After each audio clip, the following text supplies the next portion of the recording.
नमस्कार साथियों, स्वागत है आप सभी का अंकित इंस्पायर्स इंडिया पर। मैं हूं अंकित अवस्थी।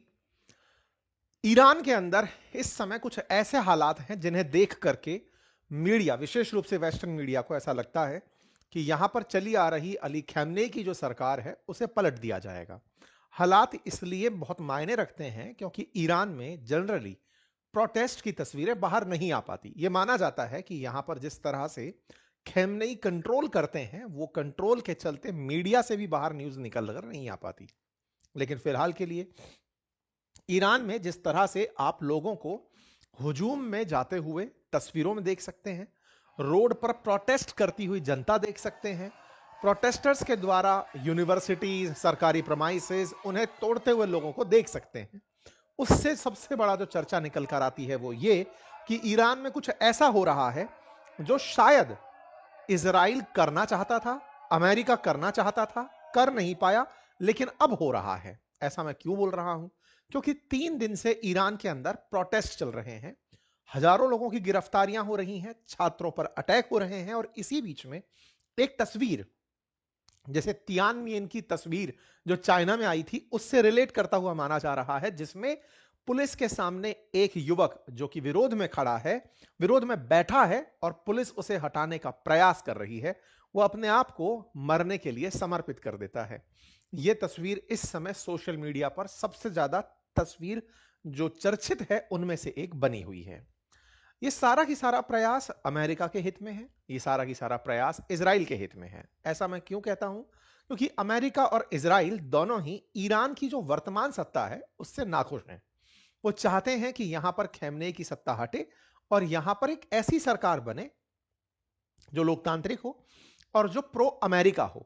हालांकि सन 1979 से लेकर अब तक इनके सभी प्रयास धरे की धरे रह गए हैं, निष्फल रह गए हैं। ऐसे जब भी कोई विरोध प्रदर्शन होकर बाहर दिखता है तो इससे वेस्टर्न वर्ल्ड में, विशेष रूप से इजराइल और अमेरिका में, खुशियों की लहर दौड़ पड़ती है। आप सभी जानते हैं हाल ही में ईरान और इजराइल के बीच में जिस तरह का संघर्ष हुआ, जिस तरह से मिसाइलों की बौछार इजराइल के ऊपर की गई, ईरान ने जिस तरह से इजराइल ने अमेरिका की मदद से ईरान के परमाणु ठिकानों को निशाना बनाया, हम सब ने ईरान और इजराइल का कॉन्फ्लिक्ट गहराई से देखा। हालांकि फिलहाल कहा जा रहा है कि खेमनेई के खिलाफ जो जनता उग्र हुई है वो सुनो मोटो है, यानी कि खुद से ही स्फुरित तरीके से जनता बाहर निकल कर आई है और वो मुल्ला मस्ट लीव करके नारे लगा रही है। हम इन सब चीजों पर डिटेल से चर्चा करेंगे। ये आंदोलन कैसे उठकर आया, इसके क्या रिपरकर्शंस हो सकते हैं, क्या इसके प्रभाव हो सकते हैं, ईरान के अंदर क्या कुछ देखने को मिल सकता है, चर्चा होगी। लेकिन साल 2026 में आप कुछ से कुछ ही देर के अंदर प्रवेश कर जाएंगे। आपको नव वर्ष की हार्दिक शुभकामनाएं। और ऐसे समय पर जाते हुए वर्ष के साथ हमने अपने एप्लीकेशन अपनी पाठशाला पर ईयर एंड सेल चलाई हुई है, उसका आज आखिरी दिन है। आप अपनी पाठशाला के तमाम कोर्सेज, चाहे वो आरएएस से जुड़े हुए हों, आरपीएससी से जुड़े, बीपीएससी से जुड़े, जीएस फाउंडेशन से, हमारे हैंड रिटन नोट से, आप उन सभी पर फ्लैट 50% ऑफर का लाभ ले सकते हैं। लिंक कमेंट बॉक्स में हमारे एप्लीकेशन का दिया हुआ है। इसी प्रकार से हमारे बातें बाजार की जो एप्लीकेशन है वहां के कोर्सेज पर भी, म्यूचुअल फंड्स और स्टॉक मार्केट और पोर्टफोलियो वाले कोर्सेज पर भी फ्लैट 50% ऑफर किया जा रहा है। साथियों, ईरान में सोमवार को हजारों लोग सड़कों पर उतरे। कहा गया कि यह 3 साल में सबसे बड़ा प्रदर्शन है। तस्वीरों को देखते हुए वाकई में लगता है कि ईरान में इतनी बड़ी जनता कुछ समय पहले इजराइल के विरोध में सड़कों पर उतरी हुई देखी थी, लेकिन जिस तरह से फिलहाल जो जनता उतरी है, जिसमें कि ईरान के अंदर कोई युद्ध की स्थिति नहीं है, इजराइल से कोई नाराजगी नहीं है, किसी दूसरे देश के प्रति विरोध नहीं है, तो फिर ये लोग इस तरह से बाहर निकलकर क्यों आए? क्यों इन्होंने शॉपिंग मॉल्स, कॉलेजेस या सार्वजनिक स्थानों पर प्रोटेस्ट किया? क्यों इस तरह की प्रतिक्रियाएं पब्लिक में निकल कर आई? तस्वीरें ईरान की हैं, तो निश्चित ही ईरान के अंदर कुछ ऐसा हो रहा होगा जिसके विरोध में ये लोग बाहर आए हैं। जैसा आप सभी जानते हैं, डॉलर के मुकाबले ईरान की करेंसी टोमान लगातार गिरती जा रही है। इसके चलते उन्होंने अपनी करेंसीज में से जीरो हटाने का भी निर्णय लिया ताकि करेंसी को प्रेजेंटेबल बनाया जा सके, उसको इजी तरीके से ट्रांसफर किया जा सके। ईरान लगातार महंगाई में फेल होता जा रहा है। ईरान को जिस तरह से मैक्सिमम प्रेशर टेक्टिक के माध्यम से उसके एक्सपोर्ट्स को कंट्रोल किया हुआ है, अमेरिका पूरी तरह से उसे आइसोलेट करने में जुटा है। ऐसे में जनता के द्वारा वर्तमान सत्ता के विरोध में इस तरह का प्रदर्शन होना अपने आप में अनएक्सपेक्टेड नहीं है। जब लोग महंगाई से पीड़ित हों, जब बेरोजगारी बढ़ रही हो, जब दुनिया के साथ आप आइसोलेटेड हो, आपको कहीं आने जाने ना दिया जा रहा हो, तो यूथ के अंदर अपने आप से एक निराशा गुस्से के रूप में फूटकर बाहर निकलती है। ईरान की ये तस्वीरें कुछ इसी तरह से बयान करती हुई देखी गई हैं। ऐसा नहीं है कि यह पहली बार हो रहा है। वर्ष 2022 में भी महसा अमीनी के मामले में सेम इसी तरह का प्रोटेस्ट और भी इससे बड़े स्तर पर प्रोटेस्ट देखा गया था, जिसमें महसा अमीनी ने अपने सिर पर स्कार्फ लगाने से, हिजाब पहनने से इनकार कर दिया था। उन्होंने जब इसका विरोध किया तो धार्मिक कट्टरपंथी जो ईरान में है, उनके द्वारा इसका काफी तेजी से विरोध किया गया, जिसके चलते महिलाओं के अंदर एक विरोध की ज्वाला उठी। लेकिन उसे कट्टरपंथी सरकार के द्वारा, पुलिस के द्वारा, दमनकारी नीतियों के द्वारा पूरी तरह दबा दिया गया। विरोध करने वाली महिलाओं को गोलियों से भून दिया गया। पूरी तरह गोलियों के दम पर पूरे आंदोलन को कुचल दिया गया। आज भी जो तस्वीरें आ रही हैं, उन तस्वीरों में प्रदर्शनकारियों पर पुलिस की गोलियों की आवाजें सुनी जा सकती हैं, अर्थात इन्हें हर दम पर दबाने का प्रयास जारी है। इसी बीच में एक ऐसी तस्वीर बाहर निकल कर आती है जिसमें ईरान के अंदर प्रोटेस्टर्स जहां एक और प्रोटेस्ट कर रहे हैं और पुलिस उन्हें खदेड़ रही है, उसी बीच में एक छात्र विरोध के स्वरूप अहिंसा का रास्ता अपनाते हुए पुलिस के सामने आकर बैठ जाता है। यह बैठा हुआ छात्र इस बात की स्वीकारोक्ति होता है कि आप इतने बल के साथ अगर मुझ पर वार करेंगे तो मैं निश्चित ही मर जाऊंगा और मुझे ऐसे ही मरना पसंद होगा। यह तस्वीर फिलहाल सोशल मीडिया पर सबसे चर्चित तस्वीरों में से एक मानी गई। इस तस्वीर को चीन के तियानमेन की तस्वीर से देखा गया, जहां तियानमेन में सैकड़ों की संख्या में एकत्रित हुए चीन की सरकार के खिलाफ लोगों को टैंकर से कुचल दिया गया था। उन्हीं तस्वीरों में से एक तस्वीर जिसमें टैंकर के सामने खड़ा हुआ एक व्यक्ति चर्चा का विषय बना था, बिल्कुल वैसे ही इस तस्वीर को देखा जा रहा है। इसे तियानमेन स्क्वायर से ट्रीट किया जा रहा है। तेहरान का टैंक मैन इस व्यक्ति को नाम दिया जा रहा है। इस तरह की पिक्चर्स को करेज की पिक्चर नाम देकर के लोग प्रोटेस्ट को और बढ़ाई दे रहे हैं। जैसा कि आप सभी जानते हैं, ईरान में महंगाई और मुद्रा संकट भयंकर स्तर पर है। ऐसे में राजधानी तेहरान के सादी स्ट्रीट और ग्रैंड बाजार इलाकों में व्यापारी और दुकानदार प्रदर्शन कर रहे हैं। ईरान का जो रियाल करेंसी है वो न्यू रिकॉर्ड लो तक पहुंच गया है। वो 1.31 मिलियन प्रति डॉलर के हिसाब से फिलहाल ट्रेड कर रहा है। ईरान की इकोनॉमी लगातार कॉन्ट्रैक्ट होती जा रही है, इन्फ्लेशन बढ़ रही है, इन्फ्लेशन के आंकड़े लगातार बढ़ते जा रहे हैं। बड़ा सवाल, हालांकि हमने कई बार इसका आंसर किया है, फिर एक बार और करते हैं कि इसमें अमेरिका का इंटरेस्ट क्या है। और हर बार एक बेसिक और बुनियादी सवाल कि अमेरिका को ईरान से दिक्कत क्या है। साथियों, सेकेंड वर्ल्ड वॉर जब फिनिश हुआ, उस समय पर दुनिया के विजेता राष्ट्र युद्ध तो जीत गए थे, लेकिन खाली हाथ थे। ब्रिटेन, फ्रांस, सोवियत रूस और अमेरिका ये विजेता राष्ट्रों में थे, लेकिन इनके पास खाते खाली थे। इनमें से अमेरिका एक सुपर पावर बनकर जरूर निकला था, लेकिन ब्रिटेन और फ्रांस युद्ध जीत करके भी कर्ज में थे। ब्रिटेन ने ही ईरान के अंदर तेल खोजा था और तेल की कंपनियों को तेजी से रन कर रहा था।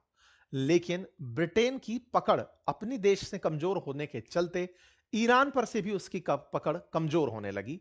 उसकी कमजोर होती पकड़ को अमेरिका ने अपनी ताकत बनाया और अमेरिका ईरान में अपनी समर्थित सरकार बिठा दिया। पहलवी रजा की सरकार बनी और वो सरकार अमेरिका की इतनी हितैषी थी कि वो इजराइल के साथ बिल्कुल अमेरिका के दो बच्चे बन के रहा करती थी। एक तरफ जैसे मोसाद काम करता है, ऐसे ही इनकी भी एक खुफिया एजेंसी पहलवी रजा की बनाई गई। जो भी अमेरिका के खिलाफ आवाज उठाता, ईरान के अंदर से तेल दोहन के खिलाफ आवाज उठाता, उन्हें दबा दिया जाता। एक ऐसी सरकार बनी जो पूरी तरह पाश्चात्य संस्कृति की समर्थक थी। अमेरिका के समर्थन से पहलवी रजा के नेतृत्व में ईरान में एक ऐसी सरकार थी जिस सरकार को अमेरिका जैसे चाहता अपने इशारों पर चला पाता था। लेकिन उस सरकार के खिलाफ भी लोगों का गुस्सा फूट पड़ा। गुस्सा फूटा और यहीं से खैमनेई पिक्चर में आते हैं। 1979 के अंदर 14 साल से फ्रांस के अंदर निर्वासन की जिंदगी जी रहे खैमनेई को कट्टरपंथियों द्वारा अपने देश में बुलाया जाता है। कहा जाता है कि रजा पहलवी की सरकार अब नहीं रहनी चाहिए, आप इन्हें हटाइए और सत्ता चलाइए। खैमनेई तब से सत्ता में है। 1979 से लेकर आज 2025 में लगातार 46 साल से खैमनेई सत्ता पर काबिज है। अमेरिका तब से निरंतर उन कट्टरपंथियों से, या फिर कहिए कि अपनी सरकार को वापस स्थापित करने के तमाम वो प्रयास कर रहा है, लेकिन ईरान पर विजय नहीं प्राप्त कर सका है। तमाम प्रकार के सैंक्शंस लगे, इनके तेल को खरीदने पर रोक लगी, इन पर कई प्रकार के एम्बार्गो लगे, इनके न्यूक्लियर प्रोग्राम को रोकने के प्रयास हुए, इनका तेल बाजार में ना बिके, इन्हें आइसोलेट कर दिया जाए, मैक्सिमम प्रेशर टेक्निक अपनाई गई। और जो इजराइल कभी ईरान का मित्र हुआ करता था, उस इजराइल को इनके खिलाफ कर दिया गया। हालात ये थे कि ईरान की भड़की हुई जनता ने अमेरिकी दूतावास को ही घेर लिया कि रजा पहलवी जो आपके यहां भागकर चले गए हैं, उन्हें हमें पकड़ाइए, हम उन्हें मारना चाहते हैं। अमेरिका ने रजा पहलवी और उनके परिवार की हिफाजत की। आज भी उनके बेटे अमेरिका में हैं, निर्वासित जिंदगी जी रहे हैं। लेकिन एक और ईरान में तब से लेकर अब तक अमेरिका विरोधी सरकार चली आ रही है। हाल ही के समय पर निकली हुई इन तमाम तस्वीरों को अमेरिका समर्थित माना जाता है। कहा जाता है कि अब वो समय आ गया है जब लोग ऊब गए हैं उन लोगों से जो अमेरिका का विरोध किया करते थे। अमेरिका इसीलिए इन आंदोलनों को बढ़ा चढ़ाकर दिखाता है। अमेरिका के द्वारा इन बातों को इस तरह से प्रेजेंट किया जाता है कि ईरान चूंकि अब खड़ा नहीं हो पा रहा है, तो अमेरिका की उसे आवश्यकता है। अमेरिका ने हूतियों पर स्ट्राइक के बहाने ईरान को टारगेट किया, ईरान इजराइल के बहाने ईरान को टारगेट किया। नेतन्याहू लगातार ईरान के खिलाफ कोई ना कोई योजना अमेरिका के साथ मिलकर बना ही रहे हैं। पिछली बार जब गए थे, वहां से लौटते ही इन्होंने ईरान पर हमले करवाए थे। अभी भी ये अमेरिका हैं और उनके दौरे के दौरान ईरान में इस तरह का विरोध होना लगता है कि ये प्रमोटेड है। इस तरह की प्रतिक्रिया ईरान में है। ईरान में उभरी हुई जनता को देख करके ईरान में एक मैसेज सर्कुलेट होता है, और वो ये कि लोग चाहते हैं कि वापस से लास्ट जो पहलवी हैं वो वापस आए, पहलवी का रिटर्न हो। ये कौन है तो मैं आपको बता दूं कि तानाशाह की मौत का नारा लगाते हुए ये लोग अब अपने पुराने राजा के बेटे रजा पहलवी को वापस चाहते हैं। मोहम्मद रजा पहलवी के बेटे रजा पहलवी अब ईरान के अंदर वापस से एक्सपेक्ट किए जा रहे हैं कि वो लौटें और इस आंदोलन का नेतृत्व करें। हालांकि वो अमेरिका में हैं, वो अपनी तरफ से अपने तमाम मैसेजेस के माध्यम से इन लोगों को इग्नाइट कर रहे हैं, मोटिवेट कर रहे हैं, इनके अंदर क्रांति का ज्वार भर रहे हैं। लेकिन फिलहाल के लिए यह कहा जा सकता है कि यह सारा किया धरा कहीं ना कहीं अमेरिका और अमेरिकी गुटों को ही खुश करने के लिए है, क्योंकि ईरान ने अपनी तरफ से वो वीडियो जारी किए हैं जहां पर लोग ईरान के समर्थन में नारे लगाते हुए सड़कों पर दिखाई दे रहे हैं। ईरान के सड़कों पर इस तरह के लोग दिखाई दे रहे हैं जो कि प्रोटेस्ट में अमेरिका के खिलाफ सड़कों पर हैं और दिखा रहे हैं कि आप फैब्रिकेटेड तरीके से तस्वीरें दिखाते हैं ताकि लोगों के अंदर ये सेंटिमेंट बन सके कि ईरान में कितना कुछ गलत हो रहा है। आप लोगों ने हमें आइसोलेट करने का प्रयास किया है, हम आइसोलेट होने वाले नहीं हैं। लोग ईरान की सरकार के साथ हैं, बड़ी संख्या में समर्थन में लोग सड़कों पर उतरे हुए हैं और वो अमेरिका को कामयाब नहीं होने देंगे। खैर, जो भी है, लेकिन इन सबसे ऊपर जो इंपॉर्टेंट बात है वो ये कि ईरान अमेरिका से और इजराइल से पहले से ही इस बात को लेकर के सतर्क है कि वो अमेरिका किसी भी हद तक जाकर बांग्लादेश की तरह सत्ता परिवर्तन करा सकता है। दुनिया में जिस तरह से हाल ही के समय पर अमेरिकी प्रभाव से चीजें बदली हैं, वो ईरान में भी अपेक्षित हैं और इन्हीं को देखते हुए यहां की पजेश्कियन सरकार अपनी तरह से पूरी तरह चाक चौबंद है। उम्मीद है कि ईरान आने वाले समय में अमेरिका से निश्चित ही कोई ना कोई रास्ता निकाल लेगा, बातचीत के कोई दौर तैयार करेगा, क्योंकि ट्रंप नेतन्याहू के चलते इनके साथ में कोई भी नेगोशिएट करने की मुद्रा में नहीं है। लेकिन ईरान से अपेक्षा है कि वो इनके साथ न्यूक्लियर डील करे, ईरान से अपेक्षा है कि वो इनके साथ ट्रेड डील करे। ये सब कैसे हो पाएगा ये तो आने वाला समय बताएगा। बाकी आप लोग इस विषय पर क्या सोचते हैं, अपनी तरफ से अपनी राय कमेंट बॉक्स में जरूर दें, क्योंकि ईरान ने अपनी तरफ से सेंट्रल बैंक के चीफ को यह कहते हुए हटा दिया कि आप महंगाई को नियंत्रित नहीं कर पाए। अर्थात ईरान में निश्चित ही विरोध तो था महंगाई के खिलाफ, लेकिन उस महंगाई के विरोध को इन्होंने एक व्यक्ति तक सीमित रख दिया और सरकार को अभी तक चलाए रखने में कामयाबी पाई है। फिलहाल के लिए इतना ही। नए वर्ष के लिए पहले से ही आपको बहुत सारी शुभकामनाएं। अपनी पाठशाला एप्लीकेशन का लिंक कमेंट बॉक्स में है, वहां जाएं और अपने लिए अगर कोई कोर्स आप उपयुक्त पाएं तो उसे अवश्य चेक करें, क्योंकि बेहतरीन ऑफर फिलहाल चल रहा है। Thank you so much.